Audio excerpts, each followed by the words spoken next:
I have a daughter-in-law named Lindy, so. Oh, we are live.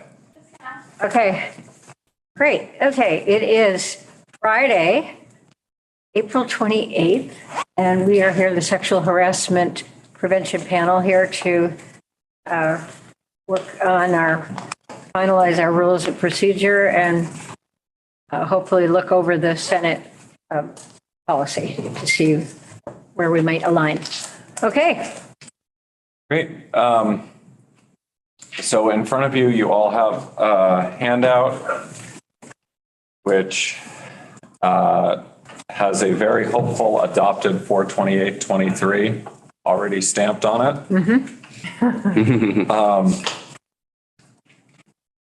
If you look down to Rule 2, the highlighting in yellow is things that we've changed since our last conversation. Highlighting in gray are things that we've already discussed and the panel's agreed to. So any person may contact a member of the panel to discuss an incident or conduct or inquire about the policy without initiating the panel's complaint process. Would be the A1, and then in A2, we're just changing staff of the panel to panel staff to make things less wordy.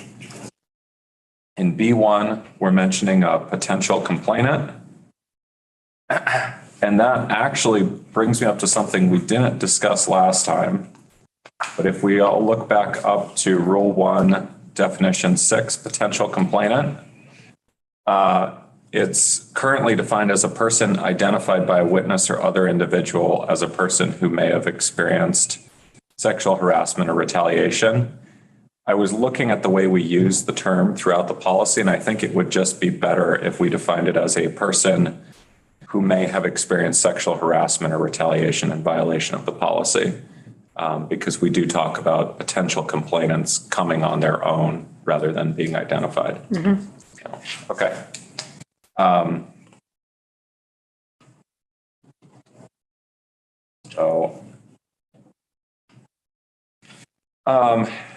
And then at the bottom of B1, or at the end of B1, turning back to Rule 2, and then the end of B2 as well, you'll see that we've struck an informal and just replaced it with the word A, so a resolution under Rule 3.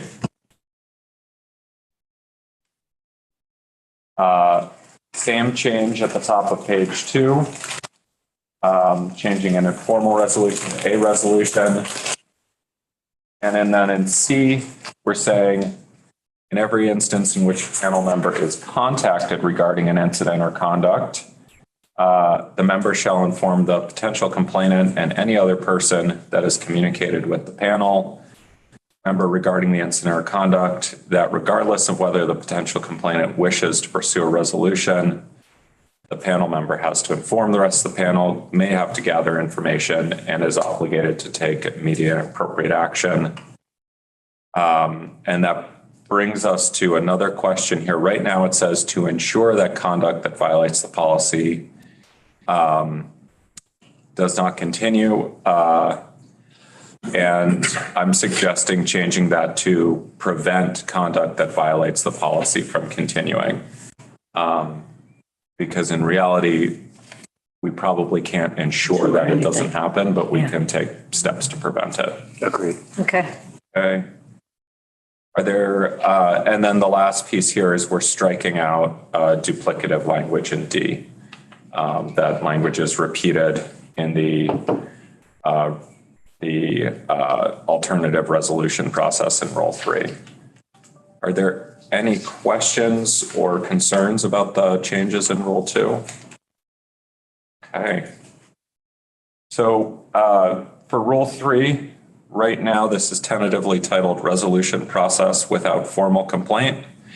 I don't know if there's a better title for that section. It seems a little clunky, but it's also clear about what it is. And then throughout the section, we're changing an informal resolution to a resolution. The change you'll see in C1 in the middle of all the gray highlighting, the word resolutions is highlighted. And that was just an issue of it was singular and I changed it to plural. And then in three, I can't remember why resolution is highlighted there, but if the complainant is not present for the resolution, the panel members shall notify the complainant of the outcome. And then the rest of the changes are really technical changes through the end of that, just kind of making the wording work. Are there questions on three, or does anyone have any concerns? Okay. In Rule 4, preventative action,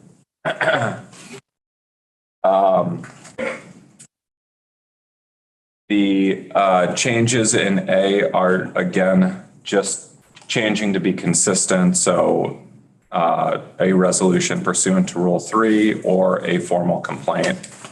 And then we talked earlier about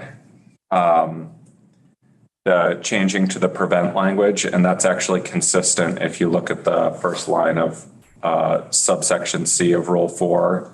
That rule already says the panel shall take immediate appropriate action to prevent further violations of the policy. So questions or concerns on Rule 4? Okay. This is the fastest walkthrough I've had in weeks. We could change that. Yeah, we're not done yet. Oh, please no. I know, I don't have any wood to knock on either. Rule 5, filing a formal complaint. The only new change on this page is that we're saying a resolution pursuant to Rule 3. I think that had been, we had alternative resolution or something like that before. And Yep. because we got rid of that term, we'll use this. And then turning to the next page here, page 4, it's the same change, a resolution pursuant to Rule 3. And then the outcome of the resolution, and if the resolution is successful, and the complainant may elect to proceed with the formal complaint if the resolution is unsuccessful. So this is really relating to that point where someone files a formal complaint and says, but all I really want to do is just have a conversation with them so they understand how I feel. And then that's the opportunity for the panel to say, well, that's actually our other resolution process. Maybe at what point does do these conversations get recorded in our records? We keep a record from the point where they contact the panel going forward. It's sort of a brief record saying, person X contacted the panel regarding this incident. And Okay. After an initial conversation, it was determined that it could be a violation of the policy, and they requested a resolution, but did not want to file a formal complaint. Panel members A and B contacted the respondent to arrange. Respondent agreed to have a mediated discussion. The mediated discussion took place on X date. The outcome was that both parties felt satisfied that the issue was resolved. And that's your record. Okay. So ideally, that's how the record would be. The reality is that often there's a combination of emails and other things that comprise that record. But So on the first one, where the complainant can talk to a panel member without initiating the process. that one doesn't need a record. Yeah. So if someone were to come to you and say, Representative Brannigan, somebody in committee the other day was saying that this kind of conduct would be a violation of the policy. Is that true? Mm-hmm. You don't have to create a record of that conversation. Okay. So just say yes, it would be. Yeah. And still no record. Yep. No record. Not unless they say, so I know I said that someone just said that would be a violation, but I actually witnessed that. And I'm concerned because it was the third time that I've seen that happen. Or one of us might say, do you want to pursue this? Right. You know, you could Offer ask that the question option. like, is there was this related to something that actually happened or was it just a hypothetical? You know, because sometimes discussions in the committee room can go across a variety of topics.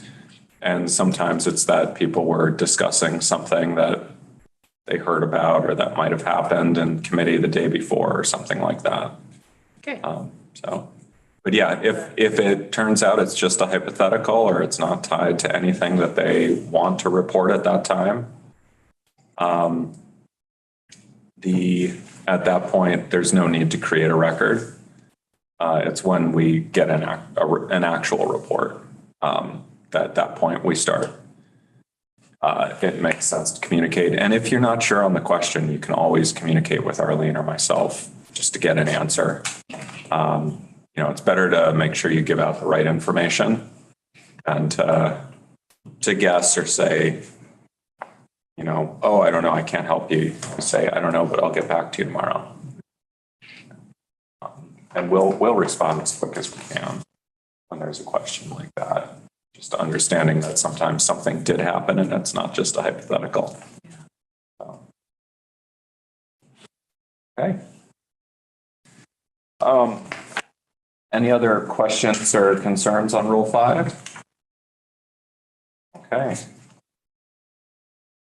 So now we get to skip ahead to Rule 16.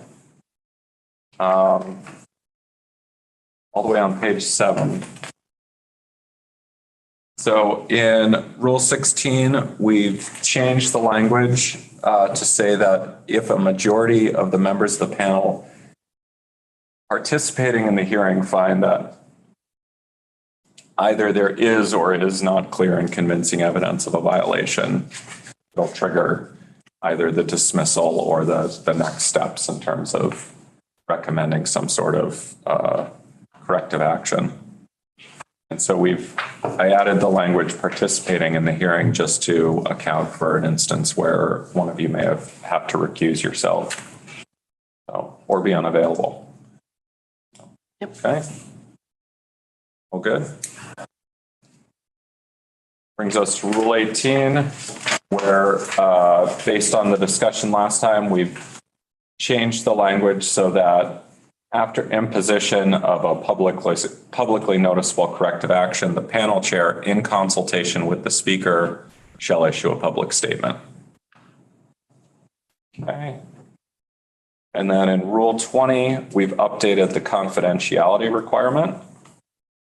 So in A, that's a general statement that in order to encourage people to come forward and contact the panel and panel staff shall maintain the privacy and confidentiality of all parties that contact the panel to the greatest extent possible as provided pursuant to this section.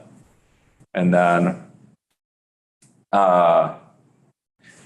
in B, I've moved the wording around a bit here. So it's except to the extent necessary to investigate an alleged violation of the policy, to carry out the provisions of these rules, or as permitted pursuant to subsection C of this rule.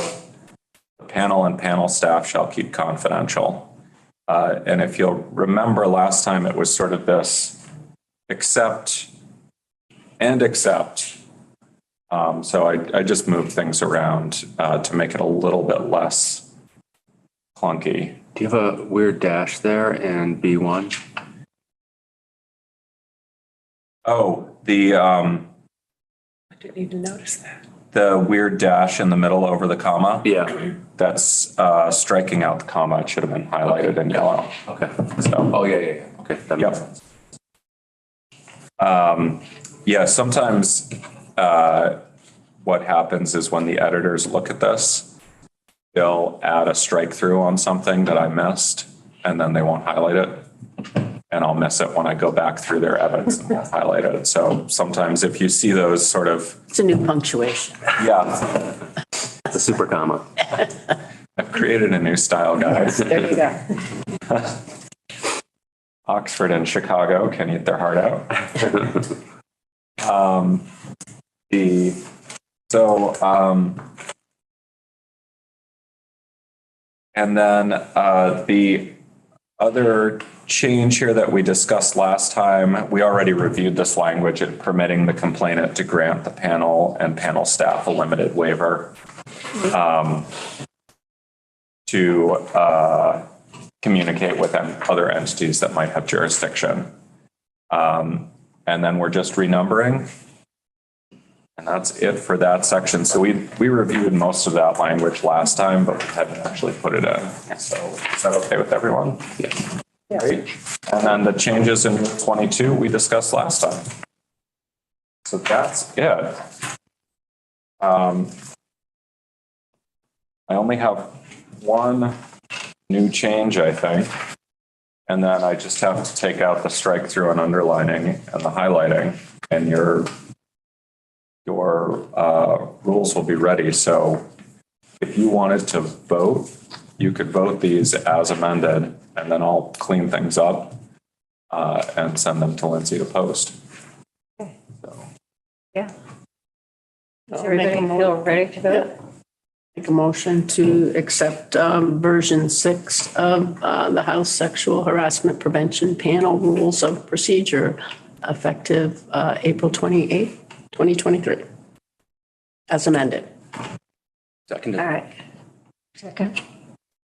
All those in favor? Aye. Any opposed? Great, we have done that. Hey.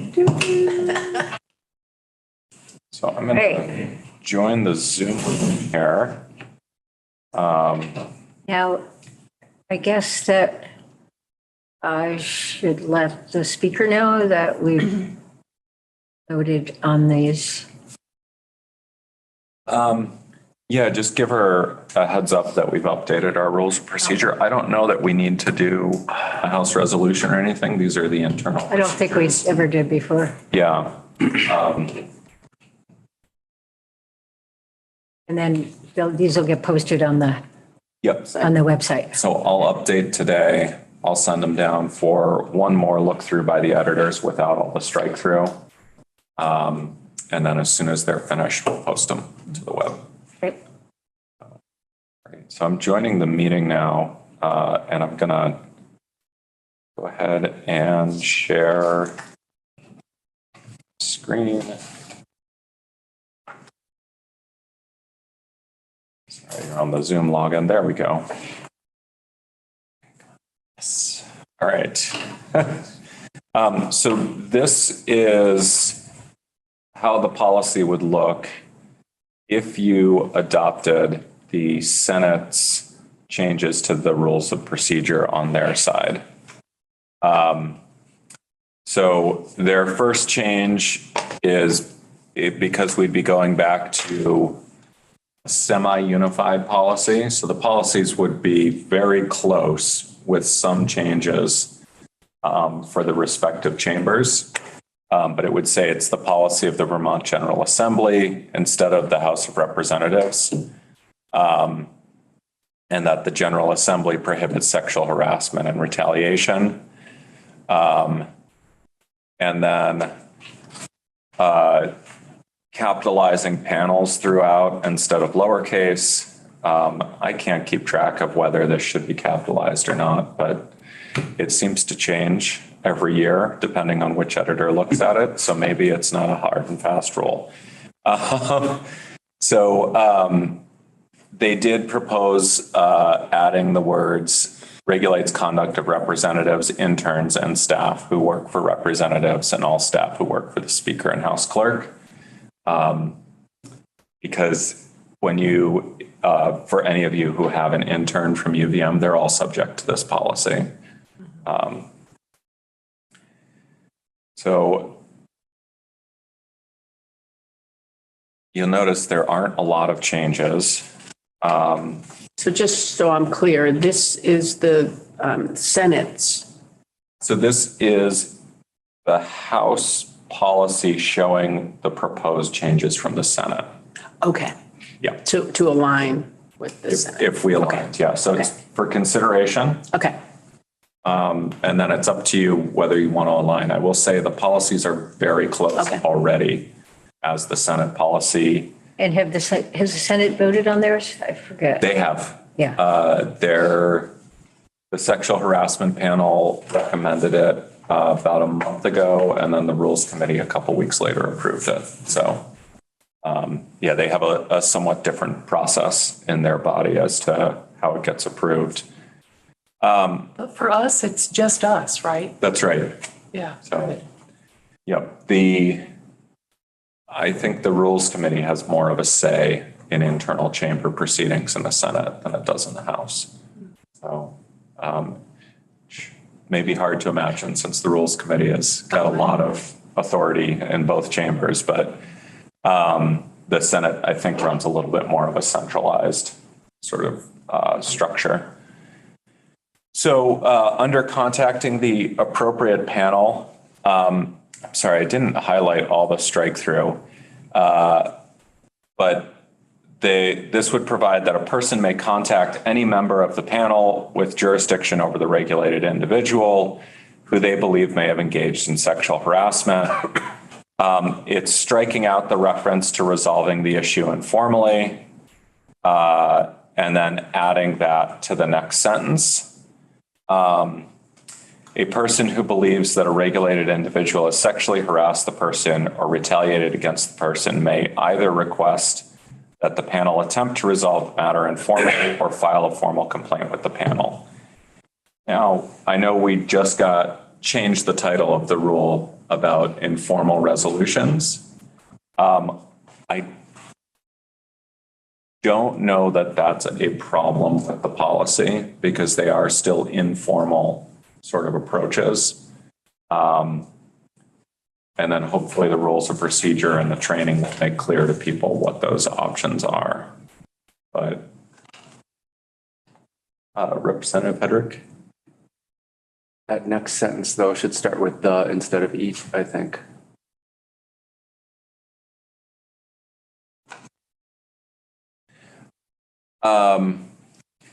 Yeah, it could.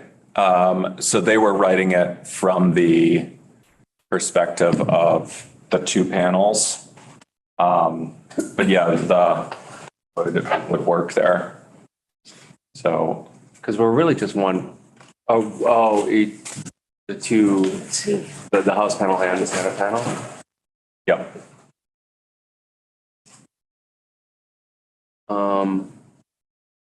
I don't think it's a huge issue. I'm sorry. Yeah. I don't think it's a huge issue if we were to change it to the panel instead of each panel. Because there could be times where each panel is not obligated to take action. Yeah, that's a good point. So we can make that change. So The appropriate that's panel? not highlighted. Yeah. Yep. So it would be the panel shall take immediate and appropriate action to address conduct that violates the policy and to prevent the conduct from continuing. So yeah, and that was a consistent change throughout is they struck out all the sentences that said each panel has a legal obligation to ensure that the General Assembly is a work environment free from sexual harassment, and just focused on that each panel or the panel shall take immediate and appropriate action. I think the concern was generally the potential for overstating our legal obligations in an instance where someone files a complaint, but it's not actually sexual harassment or something like that. And they didn't want to create a mistaken impression that we have an obligation to take immediate and appropriate action on every single thing that's presented to the panel. So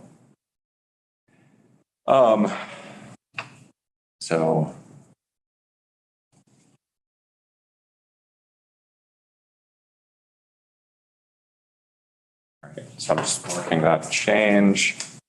For contacting a supervisor, So they have proposed striking out, so with an employee of the General Assembly may contact the employee's supervisor regarding any conduct the employee believes may be a violation of this policy. And they're striking out the language regardless of whether the individual engaging in that conduct is a regulated individual. So it is true that employees have the right to contact their supervisor anytime they're sexually harassed, regardless of who's doing the harassment. But I think the feeling in the Senate panel was that that was confusing language there, and they wanted to just focus on you can contact your supervisor if you're sexually harassed.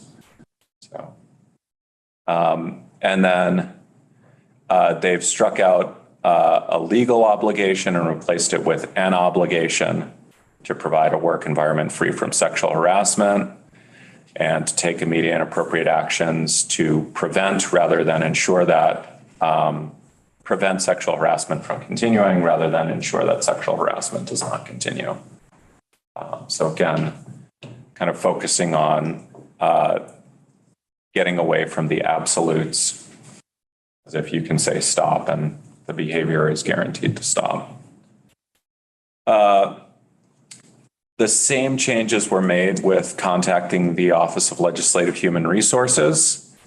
So a person may contact the Office of Legislative Human Resources regarding any conduct that the person believes may be a violation of this policy.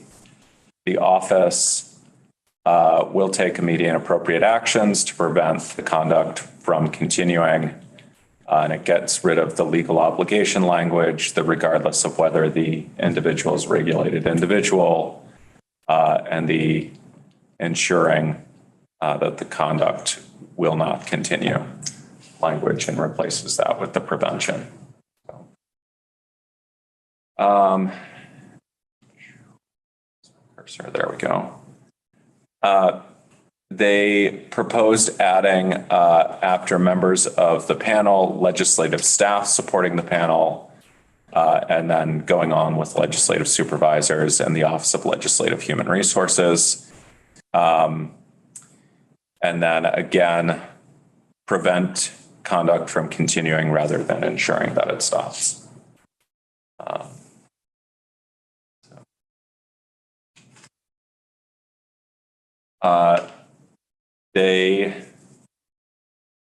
In the Senate, their panel has no authority to impose corrective actions.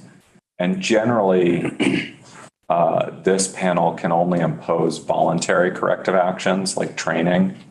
So they can say, we found that you violated the policy, and we're requesting that you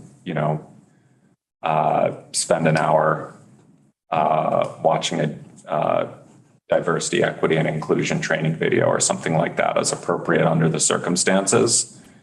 But ultimately, this panel can't really penalize someone for not following that corrective action. So they propose striking impose or before recommending corrective actions.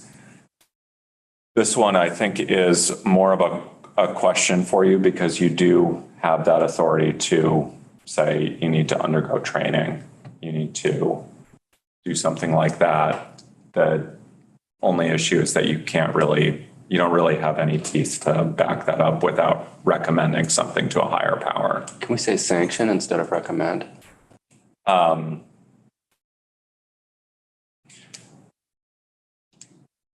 Yeah, so sanction or recommend corrective actions, or recommend sanctions.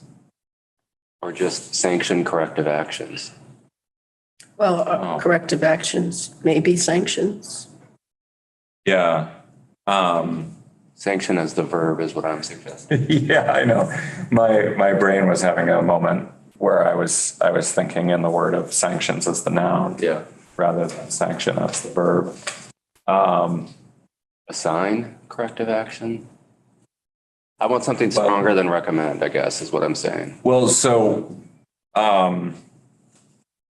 Well, I guess my question is, if we we impose, so we impose something, but who's to say they're going to do it? I mean, okay, you need to watch an hour of, Yeah, so we can, and. yeah, this panel does have the authority to, if you kept impose or recommend corrective actions, it would essentially track the authority you have.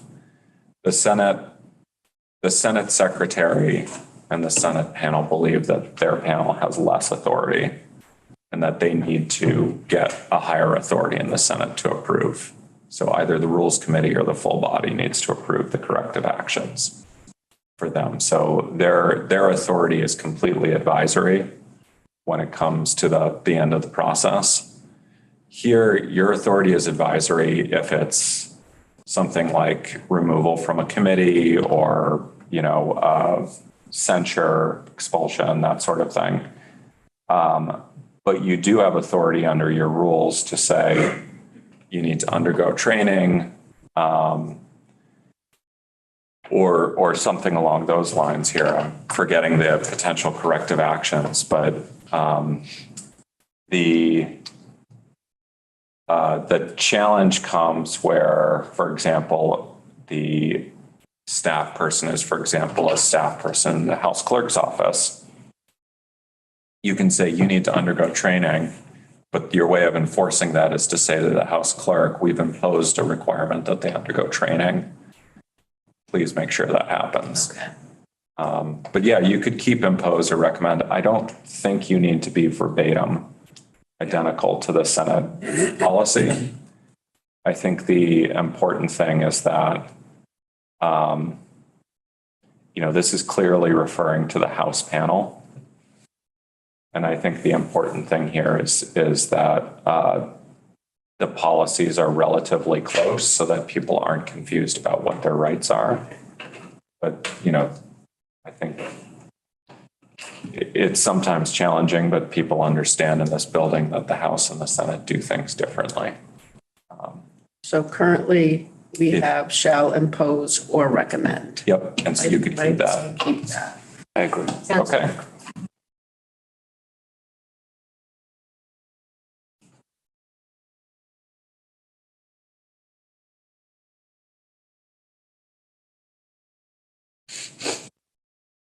Okay. So throughout here, then they also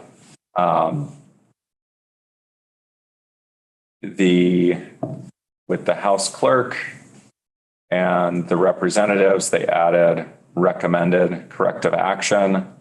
I think you could strike that. Because it's impose or recommend, so recommended corrective action. Counseling or training is something you can impose. And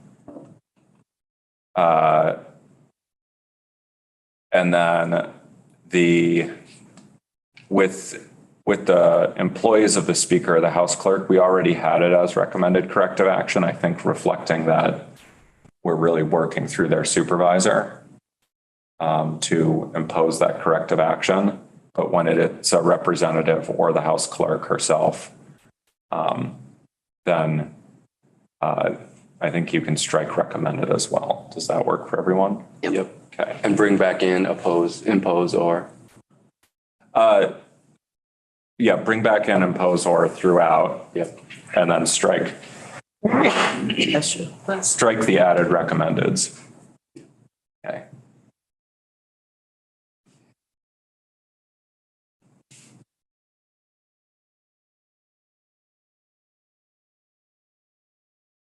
Okay.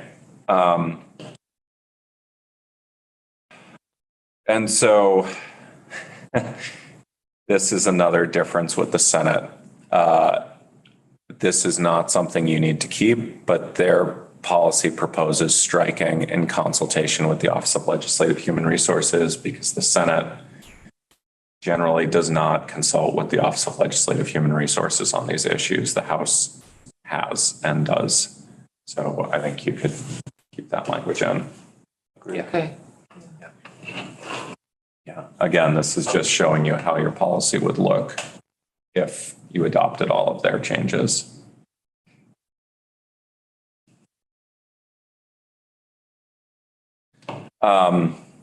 They suggested under,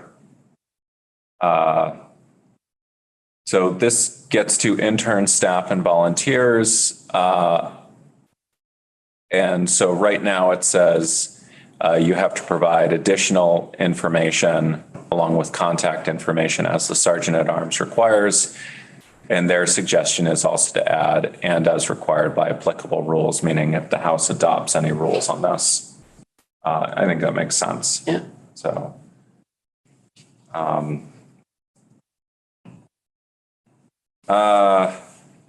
So we currently have in the policy the authority to appoint facilitators. Yeah. I don't know if you do. They did not like that idea, so they struck it from their policy. Again, you can leave this in. I don't know that we've ever appointed facilitators. And I know with legislative staff, we're not really using them anymore. We did use them for a while, but since we've returned from the time we were working remotely during the pandemic, we haven't used them. Is this when we were going to ask 2 or 3 other members of the Yeah. House? Yeah. Yeah. It seems like sort of Clunky. duplication in a way. I mean, you Yeah, have panel members. and What do you we're, have for advisors then? so we actually just had a discussion with some of the staff about this because the question was coming up again. You know, if we've got questions, but we don't necessarily want to start the process. Yeah. Who do we talk to? And so we've talked about potential resources like myself Yeah. or a trusted colleague. It does present some difficulty though, and we talked about how if someone comes to you with a hypothetical, that doesn't necessarily trigger action, not until you're aware that there's an actual violation occurring. But it does raise the question about, particularly in the House of Representatives, where you know there may be even fewer people to turn to unless people, know to come down to someone in Ledge Council who doesn't have some sort of authority over them and to ask questions, which would usually end up coming back to me by the end of it. Then I don't know. So that really is kind of the question, is how do you address the question of people who may not be sure how to proceed about an incident? They're afraid of triggering the process right now, but they want to know what their options are. Well, I think that, when we were talking about Carolyn's question, I don't think it triggers the process until they want to trigger the process. So As long as, if you get actual knowledge of something that occurred and has the potential for continuing or for reoccurring, at that point, the question comes up, do we need to take action? If you've just been faced with a hypothetical and you don't have actual knowledge that the hypothetical is related to an actual event or a strong indication potentially that it might be, at that point, I don't think your obligation is triggered. What's your experience at UVM with this, Representative Pedrick? It's incredibly similar. Yeah, I mean, it's always that little dance of the person being at, like, so somebody approaches us, kind of finding that moment in the conversation to just hit the pause button and say, let me just make sure you're aware of where we are in the process and what my obligations might become if we continue this conversation. I mean, everybody at UVM is a mandatory reporter. But there are people at UVM who are potential advisors for folks who are engaged in the process. So let's say I have a complaint against somebody. I'm talking from a student perspective now. I'm a student at UVM and I have a complaint against somebody and I'm about to engage the process. So the Title IX office gets the report. they assign an advisor to that student who can help them navigate the process. That to me is what this feels like, this facilitator role. So I don't mind not having it in there as long as we know who the people are that might serve that role. Yeah, and I think that's been a question sort of throughout, is who those people could be or should be. Right. And there is to some extent a question of whether there should be like a formal appointment process. I think one of the difficulties has been that it's been hard to identify and recruit people Sure. who are knowledgeable about the policy. Right. That's the issue. And able to give people sort of, a balanced assessment of what their options are. Right. And both the complainant and the respondent are assigned or have the possibility of being assigned an advisor. Yeah. In our case here, a lot of times what's happened with members who have had a complaint filed against them is that they've contacted Ledge Counsel, and an attorney at Ledge Counsel has walled themselves off to serve in an advisory role, and sort of isolated themselves from the investigation or the complaint process, just to help that individual navigate, like, okay, here are your rights under the policy, here's how you would file a response to the complaint, et cetera. It does again present potential conflict issues for our office. So it's worked in instances where, for example, the complainant might be somebody who's not, it works well in instances where the complainant is not someone who's staff or a member. It gets a lot more complicated when it's staff or a member because of the potential conflict ramifications. So I had an instance with an informal issue that came up at one point where both parties and the panel were looking to me for advice. And I had to kind of say, like, I can't be, providing advice to all three parties. Yeah. At this point. So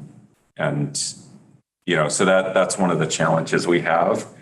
And in that case, both parties were also parties that I worked with on a regular basis. So it wasn't like a member that I saw twice a year. It was someone that I worked with almost every day in both cases. And so, I think both of them in that case came to me because I was the attorney they knew well. So there are those issues internally. I think potentially having a list of facilitators would be really helpful for people. But it's difficult to find members who are knowledgeable enough. Right. Yeah, and it's such a revolving pool. Yeah, every couple of years. Training them over. I kind of agree with just like taking that out because I think people are going to go to either one of the panel members or Ledge Counsel or the Office of Human Services. And, I was always kind of, well, now we're adding 6 other people here to a list. And then we need to bring them up to Then we need speed to on the bring them up to policy. speed on the policy, and then we And need to have do them this, agree where to- if we have 5 individuals plus people who are absolutely knowledgeable on the subject, I think there's a big enough pool for people to Yeah. use. Yeah. Kind of a leap of faith. I agree with Yeah. Yeah. That's my sense. Well, and I think also, if it turns out that something happens and we sort of consider, may need somebody. maybe I mean, we can, need this, we can always revise the reach out at that policy, point. right? Yeah. Yeah. So that's my. Okay. So, one other thing too is it's something we can discuss with the speaker's office too in the interim between sessions. Talk about whether it makes sense to have a couple of members who aren't on the panels but are interested in this issue that we can train up separately from the panels and just kind of, make them help them understand, and then their names can be floated out there as a resource for their colleagues if they're willing to serve in that capacity. And that would also take the pressure off the panels to appoint facilitators and maybe make it more of a thing where the speaker can identify people who either might have the capacity to take that role on, because these can be really time-consuming conversations. I like that idea. Yeah. So, I mean, it probably is something that, given that we're hopefully 2 weeks away from at least our first adjournment of the summer. I mean, the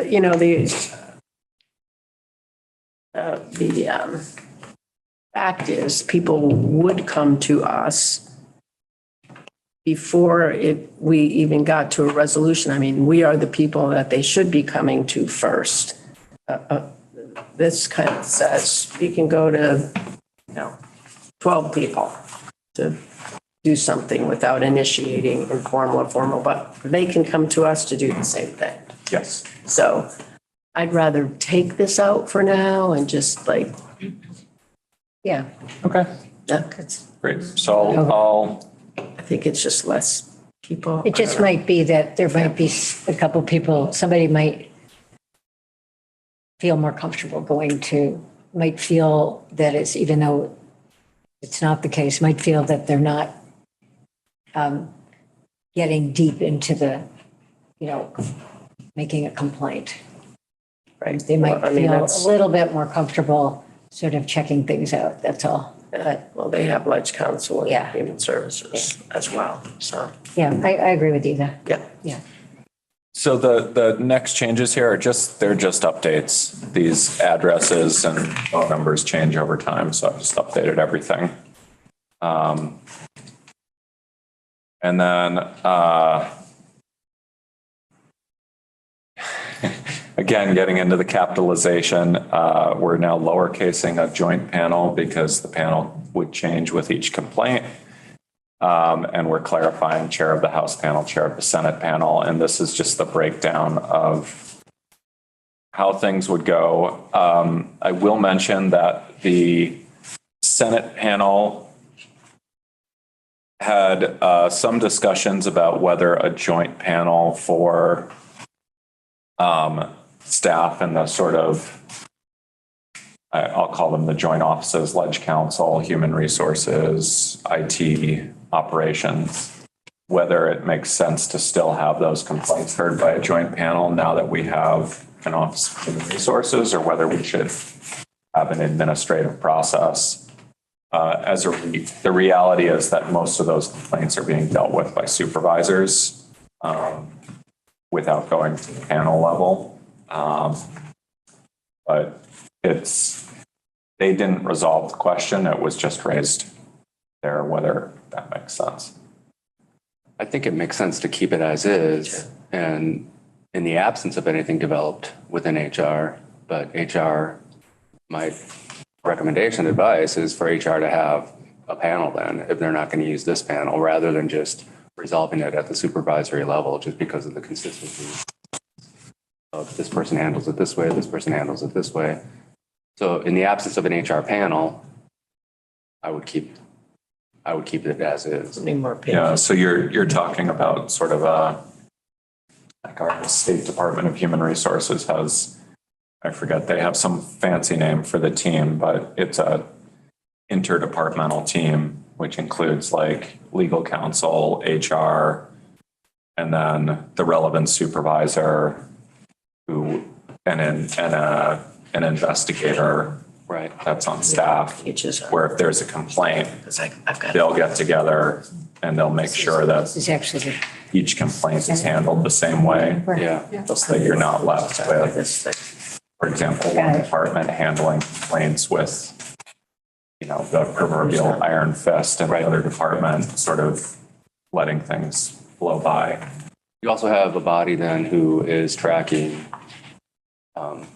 previous incidents, right? So Especially if somebody moves from department to department, right? If there was an incident resolved in this department, the respondent leaves that department and goes over here, there's not necessarily a record then that this person has a history of concerns regarding sexual harassment. Yeah. Patty has to I go. agree with everything that we've talked to. Do we need to take a vote on this? I think with this one, what I can do is make the changes you discussed, send it to you, and we can have a 5-minute meeting to vote it. Okay. That probably makes sense. And that way we don't have to, You say? yeah, if We that, could do it like After Flora on maybe after Tuesday or Flora something. today or something. yeah, or whenever works for you. So I should 30 just try to, so why don't we just try to, unless you have to rush off like immediately, why don't we just try to meet right, we should go down to your office. We have a maybe? 2:30. Actually, we're Floor that we're just going to. through the changes. I'm talking about Flora this morning though. Yeah, we're Would through that the be done? changes, so if you wanted to vote it as amended or as with the amendments you've proposed, which are all pretty straightforward, you could do that too. I'm comfortable doing that. Just let me know Yeah. what time. I'll be around all day. You want to vote as amended before you leave? Well, I mean, we're going to do that after the. Well, no, but Damien's saying we could do this now. Oh, right now. Good. Yeah, if you want to just avoid having to schedule a meeting. Yeah, you could just do We're it. done doing the whole thing. I just realized that was the last change. Yeah. Okay. So, okay. Let's do it now. To adopt the policy as amended yeah. version. I don't know what version So you're, it'll be version 3. version as So amended. I'll update it. Okay. Do we The need a amendments second? made. Or- Effective. Do we need a second? Whatever, I never April know. 28th, 2023. Okay, Second. a second. Any, all those in favor? Aye. Any opposed? Okay. Thanks, All Pat. right, efficient. I will make the amendments. I'll send them out as soon as they've been edited. Okay. And I will And, tell the speaker that we have done this. yep. Okay, well, thanks, everybody. It's been nice spending Friday mornings with you. Next Friday? No, Yeah, I think. no, this is it. We made our April